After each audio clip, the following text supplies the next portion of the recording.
아멘. 네, 제가 대학교를 졸업하고 이제 CCC에서 학생 선교사로 미국으로 파송받아서 1년간 학생 선교사로 지냈는데요. 그때 저와 함께 지내던 다른 CCC 학생들이 저에게 불렀던 별명이 있었습니다. 그게 뭐였냐면 바로 밥풀 떼기의 그 밥풀이라고 저를 불렀었는데요. 저를 밥풀이라 부른 이유는 제 영어 이름이 폴인데 박씨다 보니까 박폴 이렇게 부르다가 그걸 밥풀로 불러서 저를 별명으로 부르곤 하였습니다. 아무쪼록 밥풀이라는 저의 별명을 통해서 알 수 있듯이 저는 폴이라는 영어 이름을 가지고 있고 또 폴이라는 사람을 또 이 이름을 굉장히 좋아합니다. 성경에서 폴이 누구를 이야기할까요? 바로 사도 바울을 이야기하는 이름이 폴이죠. 제가 영어 이름을 폴이라고 정한 이유는 지극히 바울 사도를 좋아했기 때문이에요. 복음을 향한 그의 열정, 또 하나님 나라를 위해서라면 뒤돌아보지 않는 그 뜨거움이 저에게는 너무 멋진 모습으로 보였기 때문에 영어 이름을 주저하지 않고 폴이라고 지었던 것이죠. 그리고 이런 저의 마음은 여전히 변하지 않았습니다. 사역을 하는 사람으로서 또 하나님의 자녀로서 바울 사도처럼 복음을 위해 살아보고 싶은 마음이 여전히 제 안에 있기 때문입니다. 이는 아마 저뿐만 아니라 여기 모여 계신 모든 성도님들도 인정하는 이야기일 것 같아요. 가장 위대한 사도가 누구냐라고 물어본다면 대부분 주저하지 않고 사도 바울을 이야기할 것으로 생각되어집니다. 바울이 행한 일과 그의 고백 또 그의 열정을 우리가 익히 알고 듣고 잘 알고 있기 때문이죠. 하지만 우리가 크게 간과하고 있는 것이 있는데 바울 사도가 너무나 훌륭한 하나님의 일들을 감당했고 또 놀라운 역사들을 펼쳤다 보니까 우리가 바울 사도는 무언가 우리보다는 조금 뛰어난 완벽한 사람으로 완벽한 사역자로 은연중에 생각하게 될 때가 있는데 사실 우리는 바울 사도 역시도 연약한 죄인이고 우리와 같은 사람이라는 사실을 불완전한 존재라는 사실을 잊어서는 안 될 것입니다. 저는 오늘 이 시간 여러분과 함께 읽은 말씀을 통해서 죄인으로서 우리와 같은 연약함을 보였던 바울 사도에 대해서 함께 살펴보고 또 그런 그를 하나님께서 어떻게 이끌어 가셨는지에 대해서 함께 나눠보고자 합니다. 우리가 지난주에 예루살렘 회의에 대해서 함께 살펴보았습니다. 예루살렘 회의에서 율법으로 인한 구원이냐 아니면 예수 그리스도의 은혜로 인한 구원이냐 이에 관한 이슈가 다루어졌었고 하나님이 세우신 교회 지도자들을 통해서 예수 그리스도의 은혜로 인한 구원이라는 이 신앙 고백을 지켜냈다고 우리가 살펴보았습니다. 그리고 오늘 함께 읽은 본문은 이 말씀 배경 위에서 시작합니다.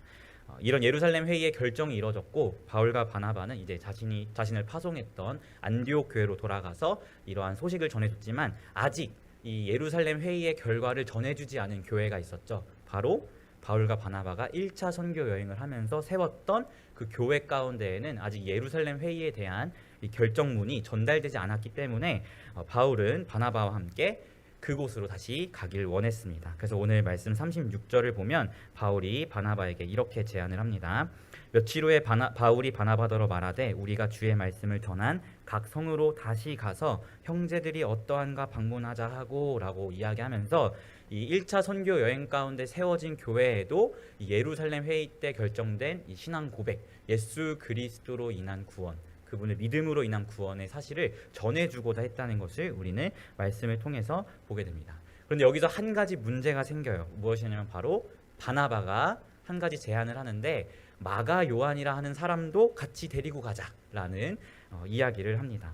이 마가 요한은 원래 1차 선교 여행 때 바울 바나바와 함께 했던 멤버였지만 밤빌리아의 지역에 이르러서 향수병 때문인지 아니면 어떤 아파서인지 어떤 이유인지는 정확히 알 수 없지만 그 밤빌리아 지역에 이르렀을 때 선교 여행에서 낙오했다는 것을 우리가 말씀을 통해서 확인하게 돼요. 그리고 이로 인해서 바울은 그때 낙오했던 사람 내가 같이 데리고 가지 못하겠다라고 이야기하면서 나는 마가를 데려가는 것을 반대해라는 입장을 펼치니까 39절을 보면 바울과 바나바가 심히 싸우고 갈라섰다고 성경은 기록합니다. 그런데 갈라디아서 2장 11에서 14절을 보면 바울과 바나바가 단순히 이 마가 요한 때문에 갈라선 것은 아니라는 것을 우리가 말씀을 통해서 보게 돼요. 우리가 흔히 성경을 읽을 때 이 미러링이라고 하는 방식으로 읽는 것도 굉장히 중요한데 이 말씀에 나와 있는 말씀을 통해서 그 백그라운드의 이야기를 유추해 볼 수 있는 그런 성경 읽기 방법을 미러링이라고 하거든요. 근데 갈라디아서를 보면 바울과 바나바가 마가 때문에 싸운 것만은 아니구나라는 것을 우리가 확인하게 돼요. 어떤 이야기가 쓰여져 있냐면 일단 갈라디아서는 예루살렘 회의가 끝나고 1차 선교 여행 그 교회로 다시 돌아가고자 하는 그 사이쯤에 쓰여졌다고 학자들이 이야기하는데요. 왜냐하면 2장 1절에서 예루살렘 회의에 대한 언급이 나오기 때문입니다. 아무쪼록 그 무렵에 갈라디아서가 쓰였다는 것을 봤을 때 갈라디아 2장 11에서 14절을 보면 이런 이야기가 있습니다. 베드로가 안디옥에 찾아왔을 때 베드로가 이방인들과 밥을 먹고 있었는데 유대인들이 지나가니까 이 유대인들을 눈치 봐서 베드로가 이방인들을 피했다라는 말씀이 있어요. 그리고 그 베드로의 외식에 바나바도 동참했다라고 사도 바울이 이야기하고 있습니다. 이 일로 바울은 베드로에게 크게 한 소리 했다는 것을 우리가 말씀을 통해서 익히 알고 있어요. 그런데 바울의 성격상 베드로에게만 뭐라 하지 않았을 것이 뻔하고 분명 바나바에게도 한 소리 했겠죠. 즉 바울과 바나바는 이러한 일로 이미 마음에 어떤 꽁함과 갈등과 불편함이 있었고 이런 일 위에 마가 요한에 대한 문제가 트리거가 되어서 심히 싸우고 갈라서게 됐다는 것을 우리는 말씀을 통해서 확인하게 됩니다. 이에 바울은 이제 예루살렘 교회의 지도자였던 실라라는 사람을 택해서 바울과 실라가 전도 여행을 떠나고 바나바는 마가를 데리고 구브로 지역으로 선교 여행을 떠남을 우리가 말씀을 통해서 확인하게 됩니다. 그리고 바울은 루스드라와 더베 지역으로 가서 디모데라는 사람을 만나게 됨을 우리가 말씀을 통해서 확인하게 되죠. 그리고 바울은 이 디모데를 이고니온과 비시디아 안디옥 즉 1차 선교 여행 때 세웠던 그 교회가 있는 지역으로 함께 데리고 가고 싶어 했음을 우리가 말씀을 통해서 보게 돼요. 그래서 바울이 하나의 행동을 취하는데요. 우리 한번 16장 3절 말씀을 같이 보았으면 좋겠습니다. 사도행전 16장 3절입니다. 한번 같이 읽어볼게요. 시작. 바울이 그를 데리고 떠나고자 할새 그 지역에 있는 유대인으로 말미암아 그를 데려다가 할례를 행하니 이는 그 사람들이 그의 아버지는 헬라인인 줄 다 알미러라. 아멘. 저는 이 말씀을 준비하면서 이 3절 말씀에 서서 한참을 좀 고민하고 바울의 인간적인 면을 바라보게 되었어요. 왜냐하면 이 직전에 있었던 본문이 예루살렘 회의에서 할례로 구원을 받는 게 아니라 율법으로 구원을 받는 게 아니라 믿음으로 구원을 받는다, 예수 그리스도의 은혜로 구원을 받는다라는 그 신앙 고백을 확증해 놓고서는 바울이 디모데를 할례시키는 것이 저에게는 조금 마음의 불편함으로 다가왔기 때문입니다. 그리고 그 할례를 시키는 이유가 유대인 때문이라는 사실은 제 마음을 더더욱 좀 불편하게 만들었습니다.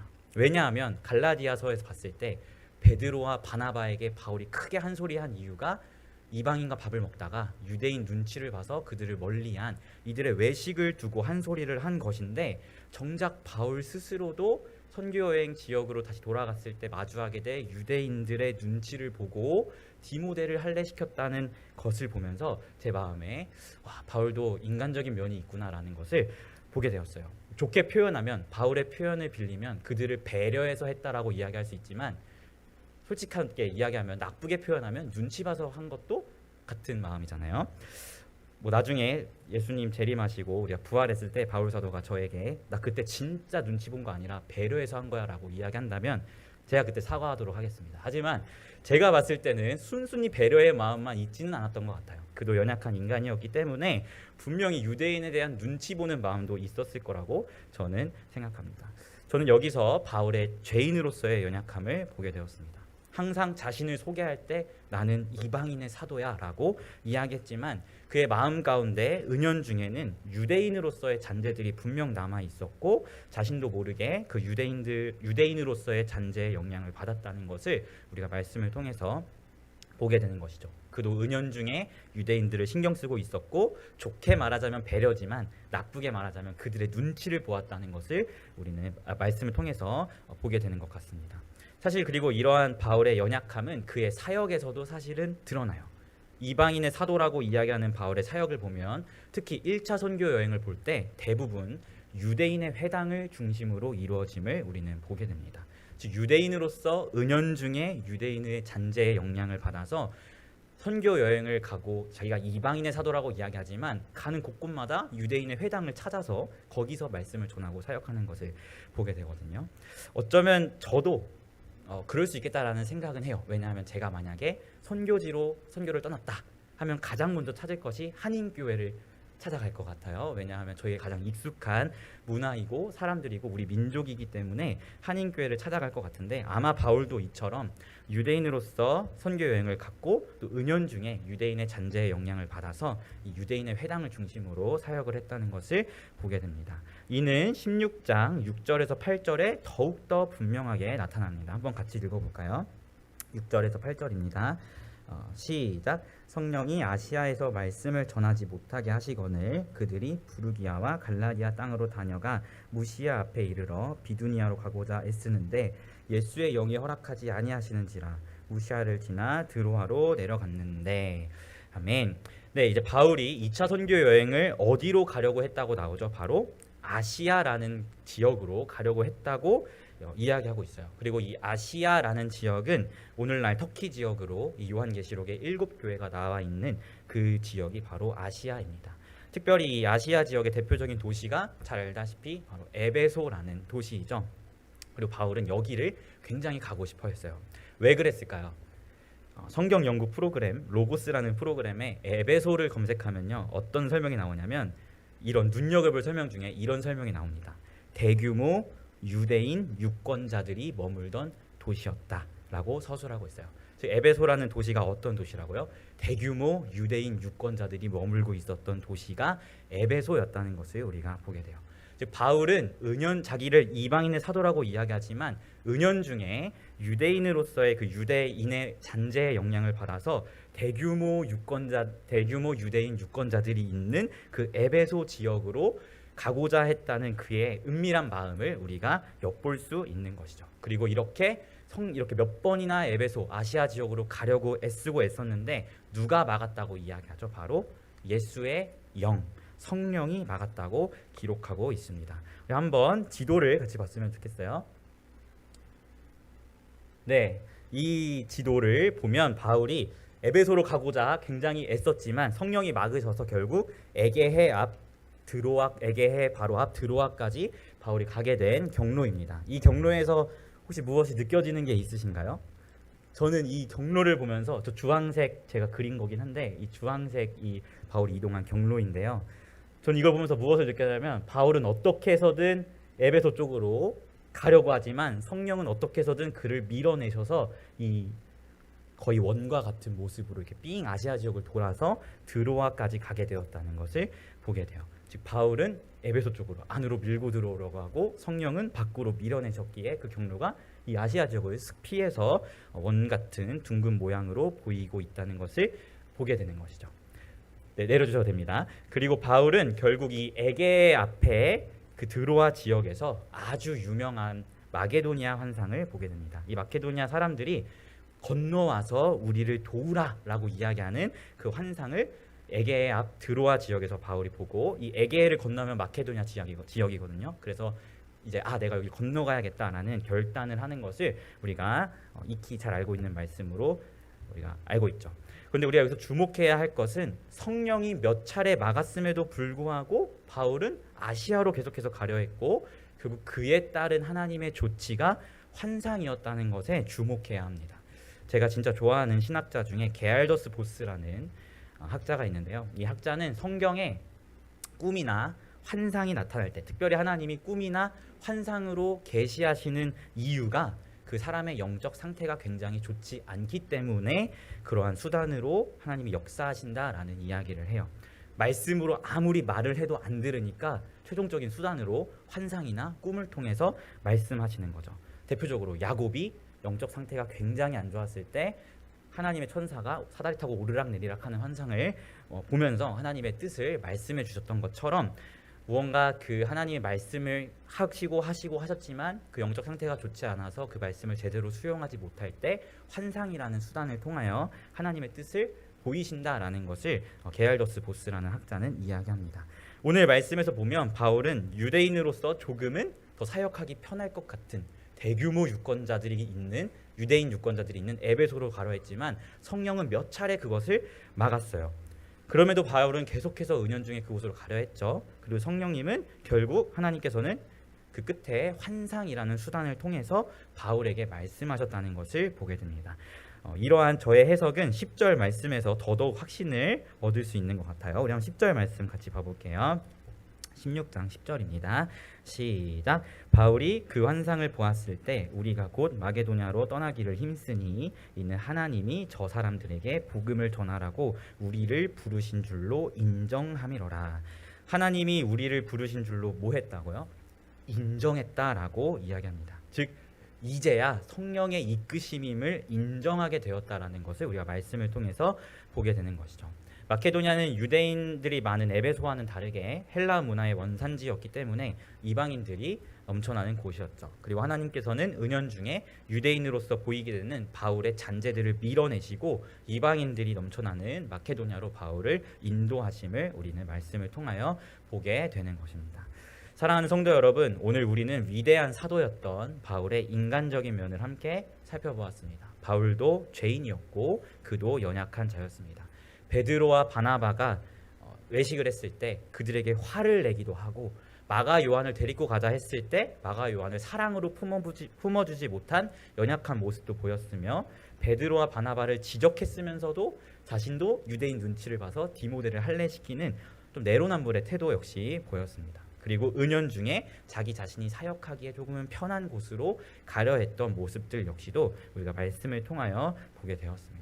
하지만 그럼에도 불구하고 이 바울 사도가 하나님의 위대한 사도로 쓰임 받음에는 이런 연약함과 부족한 모습들을 그도 보였지만 끝끝내 하나님의 뜻하심 아래 순종하며 자기 자신을 개혁했기 때문이라고 저는 이야기하고 싶어요.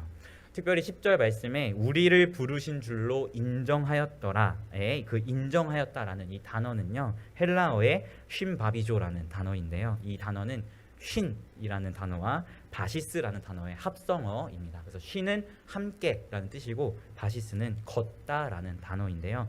즉 하나님의 인도하심을 끝내 인정하였다는 말은 그가 이제야 비로소 하나님의 스텝에 자신의 발을 함께 맞추어 걷기 시작했다라는 말로 우리는 이해할 수 있는 것이죠. 그리고 바울은 이렇게 하나님의 스텝에 발 맞추어 하나님과 함께 걸어가면서 마케도냐에서의 선교 여행을 행하였고 또 이후에 결국 하나님의 때에 하나님의 스텝에 맞추어 걸어가다 보니까 그가 그렇게 가고 싶어 했던 에베소에서의 선교 역시도 행하게 되었음을 우리가 말씀을 통해서 살펴보게 됩니다. 사랑하는 성도 여러분, 우리에게도 이러한 은혜가 있었으면 좋겠습니다. 우리도 바울처럼 어쩌면 바울보다 더 연약한 죄인으로서 하나님 보시기에 부족한 모습을 보일 때가 많은 것 같아요. 누군가를 사랑으로 품지 못하고 미워할 때도 있고 때로는 상처를 주는 가시돋친 말들로 다른 영혼들을 상처 입힐 때도 있는 것 같습니다. 그리고 하나님의 일을 한다고 하지만 그 가운데 나의 생각과 내가 편한 방식으로 행하려 하는 연약함을 보일 때도 있고 또 우리가 바울의 모습처럼 내로남불의 태도로 하나님 보시기에 부족한 모습을 보일 때도 있는 것 같습니다. 그러나 그런 우리에게 하나님께서는 끊임없이 말씀하시고 우리의 발걸음을 인도하시며 하나님의 스텝을, 하나님의 발걸음을 우리에게 보여주고 제시하고 계시다는 사실을 우리가 기억하였으면 좋겠습니다. 그리고 우리가 나의 스텝과 하나님의 스텝이 다르다는 것을 깨닫게 되었을 때 바울과 같이 인정하고 쉼바비조하는 하나님과 함께 그 스텝에 맞추어 걸어가는 우리 사랑하는 피플스 교회가 되었으면 좋겠습니다. 특별히 이번 주는 종교개혁 주간이죠. 세상에서는 할로윈으로 시끌벅적한 한 주지만 사실 우리 믿는 자들에게는 종교개혁이라는 굉장히 귀중한 주간입니다. 특별히 하나님께서 변질된 복음을 새롭게 하시고 하나님의 사람들을 세우셔서 우리에게 바른 복음을 전달해 주시고자 하나님께서 역사하신 너무나 귀중한 주간이죠. 그런데 그 종교개혁자 루터는 원래 카톨릭 변질된 복음의 성지라고 해야 할까요? 변질된 복음을 창출해냈던 카톨릭의 사제였고 또 칼빈, 우리 개혁파잖아요. 칼빈은 젊은 날 술주정뱅이였다고 이야기를 해요. 그런데 하나님께서 그들에게 하나님의 스텝을 보여주시고 말씀하셔서 그들이 먼저 자신 스스로를 개혁하고 하나님의 발걸음에 맞춰서 변질된 복음을 바른 복음으로 바꾸어 나갔다는 것을 우리는 또 종교개혁 주간에 확인하게 되는 것이죠. 사랑하는 성도 여러분, 그리고 사랑하는 우리 피플이 친구들 모두 하나님께서 이토록 부족한 우리를 사용하기를 원하시며 당신의 스텝을 우리에게 제시하고 계심을 기억하시길 바랍니다. 그리고 그 하나님의 발걸음에 여러분의 발걸음을 발맞추어 나아가는 우리 교회가 되기를 소망합니다.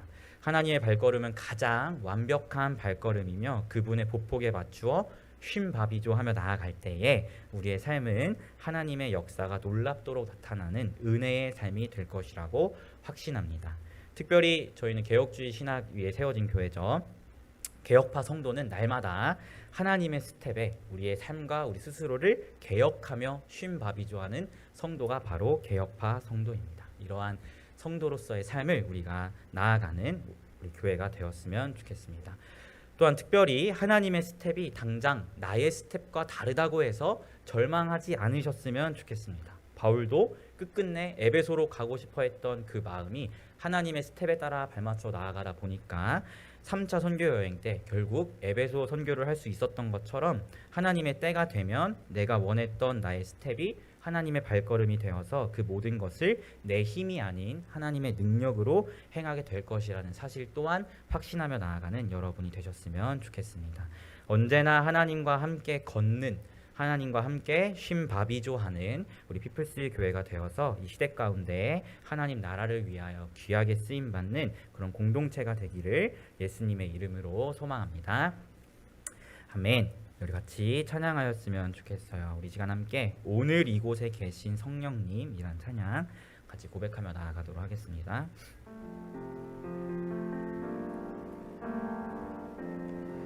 시간 함께 고백할 때 우리의 모든 발걸음이 하나님의 발걸음에 맞추어 걷기를 소망하며 함께 찬양하며 나아가도록 하겠습니다. 오늘 이곳에 계신 성령님 우리에게 말씀하시고 우리를 가르치소서.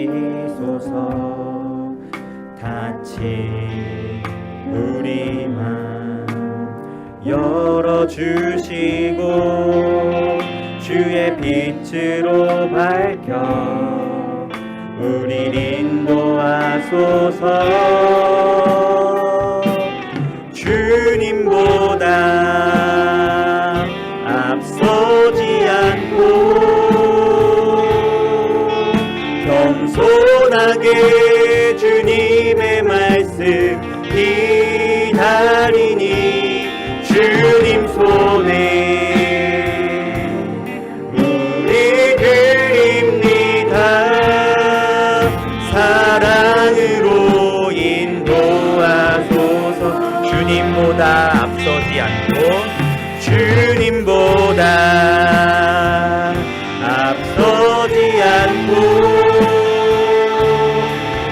겸손하게 주님의 말씀 기다리니 주님 손에 우리 드립니다. 사랑으로 인도하소서.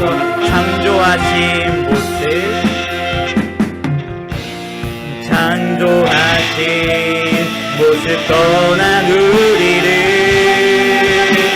예수님 함께 믿으소서.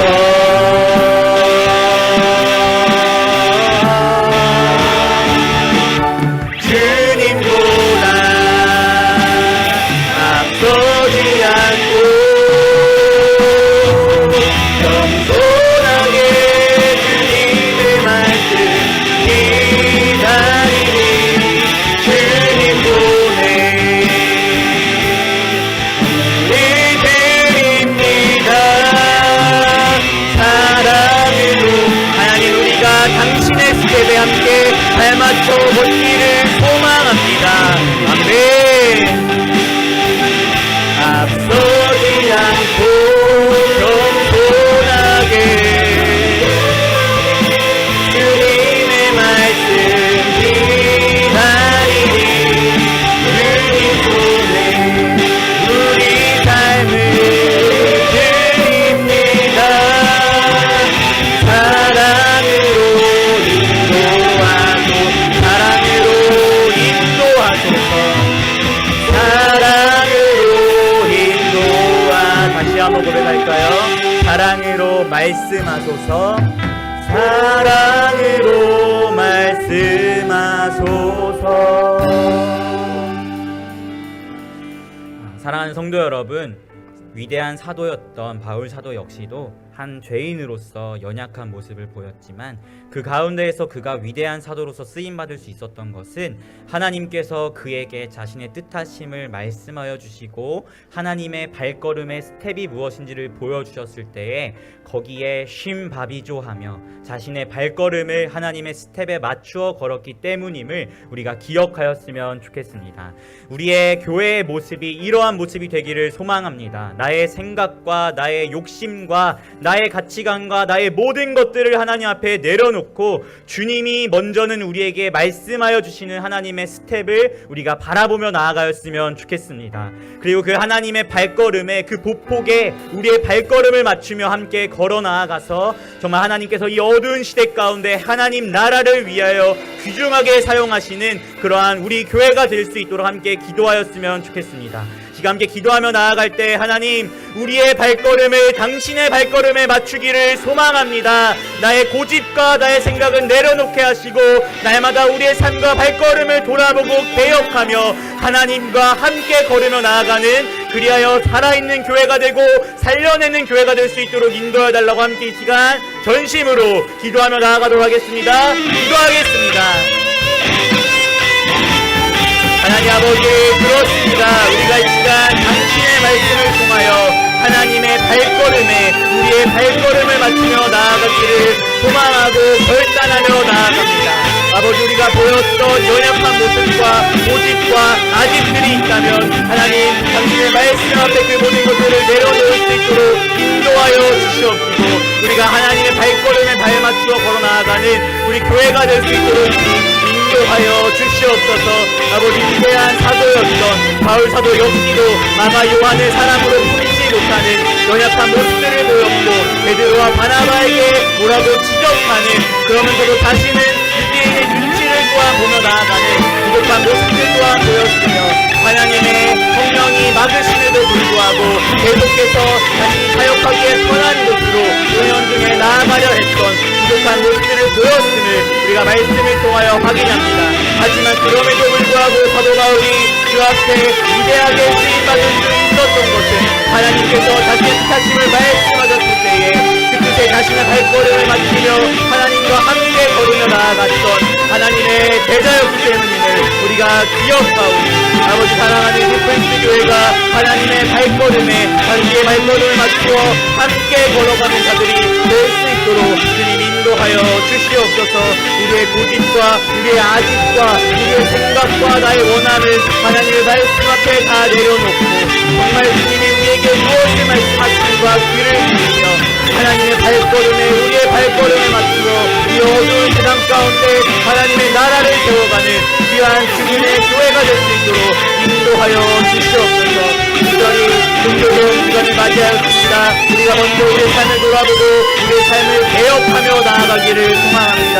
아버지, 우리의 삶 가운데 주님이 보시기에 기쁘지 못했던 모든 모습들을 아버지 개혁하고 주님 보시기에 기쁘는 모습으로 나아갈 수 있도록 인도하여 주옵시고 그래야 하나님과 함께 발맞추어 걸어가는 교회가 될 수 있도록 그래야 살아있는 교회 또 달리는 교회 바로 피플스 교회가 될 수 있도록 주님 인도하여 주옵소서. 사랑하는 택소리 친구들 한 명 한 명의 인생도 항상 하나님과 발맞추어 걷기를 소망합니다. 세상의 문화와 세상의 소리와 세상의 가치관에 휘둘리며 하나님의 말씀을 멀리하는 삶이 아니라 세상의 문화 속에서 살아가지만 그 가운데에서 하나님의 말씀에 기울이고 하나님의 가치에 기울이고 하나님의 뜻하심에 기울여 하나님의 발걸음에 자신들의 발걸음을 맞추며 나아가는 우리 믿음이 될 수 있도록 인도하여 주시옵소서. 그래 주님을 통하여 하나님의 역사가 무엇인지 세상 가운데 만연히 드러나게 하여 주시옵시고 하나님과 함께 걷는 자들의 인성과 하나님과 함께 걷는 자들의 고백이 어떠한 것인지를 우리 victory 친구들 한 명 한 명을 통하여 세상이 밝히 알아 깨달을 수 있도록 주님 하나님과 발맞춰 걸어가는 우리 공동체 될 수 있도록 인도하여 주시옵소서. 우리의 모든 것을 하나님 손에 맡기며 우리의 말씀 앞에 드리며 나아갑니다. 영적인 사랑으로 말씀으로 인도하여 주시옵소서. 다시 한번 고백하겠습니다. 주님보다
하나님, 그렇습니다. 하나님께서 위대하게 사용하셨던 사도 바울도 그에 앞서서 먼저 죄인이었음을 우리가 말씀을 통하여 확인하게 됩니다. 마가 요한을 사랑으로 품지 못했고 베드로와 바나바에게 때로는 사랑 없는 말을 내뱉기도 했으며 자신이 사역하기에 편한 곳으로 은연중에 이동했던 모습들 또한 보게 되고 자신도 뭐라 했지만 은연중에 유대인들의 눈치를 보는 그런 연약함이 있었던 사람임을 우리가 말씀을 통하여 확인하게 됩니다. 그럼에도 불구하고 이 연약한 사람이 하나님의 위대한 일들을 감당할 수 있었던 것은 하나님께서 그에게 당신의 발걸음이 무엇인지를 보여주셨을 때에 그 발걸음에 자신의 모든 발걸음을 맞추어 한 발 한 발 하나님과 함께 걸었던 자였기 때문임을 우리가 말씀을 통하여 보게 됩니다. 하나님, 우리 사랑하는 피플스 교회에 이러한 은혜가 있기를 소망합니다. 하나님께서 당신의 뜻하심을 말씀하여 주시는 은혜, 하나님의 스텝을 우리에게 보여주시는 은혜가 있게 하시고 우리가 그것을 마주하게 되었을 때 우리의 보폭을 하나님의 보폭에 맞추어 걸으며 나아가는 우리 교회가 될 수 있도록 주님 인도하여 주시옵소서. 그래요, 이 세상에 정말 어두운 문화와 하나님은 없다 이야기하는 이 악한 세대 가운데 우리 교회를 통하여 하나님과 함께 걷는 것이 무엇인지 밝히 드러날 수 있도록 인도하시고 하나님과 함께 걷는 자들의 고백이 무엇인지 우리 교회를 통해 세상이 알게 하시며 그래야 항상 주님 안에 살아있고 주님의 말씀으로 복음으로 살려내는 그런 교회가 될 수 있도록 우리 교회를 인도하여 주시옵소서. 우리가 이렇게 하나님과 함께 발맞추어 나아가기를 소망합니다. 우리 삶 가운데 주님 함께하여 주시옵소서. 감사드리며 예수님의 이름으로 기도합니다. 아멘. 이 시간